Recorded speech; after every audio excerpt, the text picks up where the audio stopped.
Tribal finance is complex. Finance staff must balance the demands of helping to carry out their nation's governance strategies and supporting tribal business enterprises that benefit their communities, often with insufficient resources. On top of this work, they're required to navigate ineffective systems created by outsiders who do not understand Indigenous ways of being. These ineffective systems have helped create what is called the standard approach. The standard approach refers to a Native nation using an unstrategic, unempowered, rushed, and oftentimes unfair approach to solving problems. Unfortunately, the standard approach shows up too often in tribal finance. When it comes to financial management, the standard approach can look like a tribal economy dependent on federal funds, a lack of trust in leadership, and outsiders undermining sovereignty, among other scenarios. Imagine this. A Native nation's finance staff feel overwhelmed by their workload.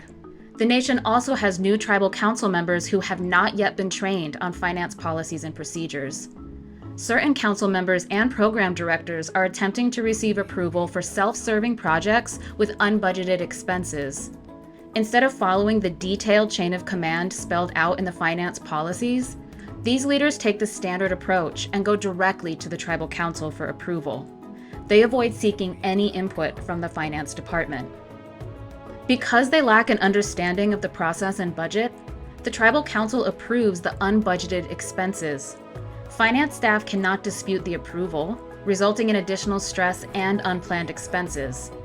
The finance department is now short on time, and the nation is short on funds. The standard approach often results in late audits, a loss of program funding, and delayed projects, among other problems. There is a better way, the Native Nation Rebuilding Approach. The Rebuilding Approach provides guidance for both internal governance and external relationships through 5 interconnected principles. In order for Native nations to see results, the principles all need to exist at the same time. These principles are sovereignty, strong governing systems, cultural match, 7th generation thinking, and transformational leadership. The term rebuilding honors the fact that Native people and nations already have the tools they need to succeed.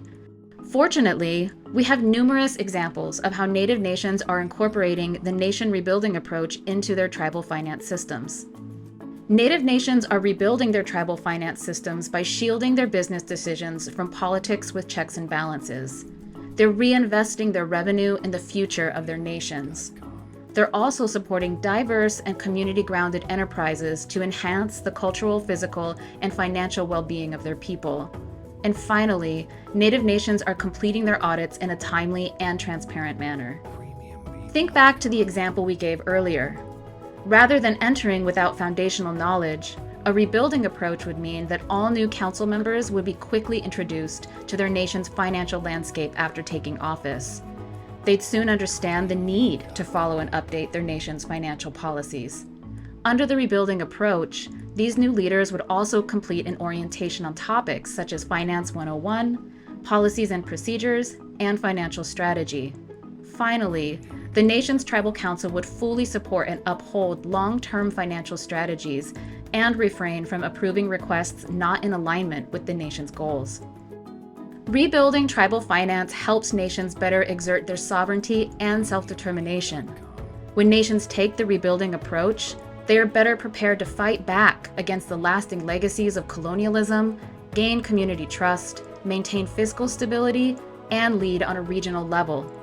Research has shown that nations who prioritize rebuilding are more likely to reclaim land, resources, and their culture, ultimately benefiting future generations. On the path to rebuilding your financial systems, it can be easy to default back to the standard approach because it feels known and comfortable. In times of challenge, look to the rebuilding principles and ensure your approach aligns. By prioritizing these values, you're sure to see meaningful development and enhanced quality of life for tribal citizens. To learn more about rebuilding tribal finance systems and how to get started, visit nativegov.org.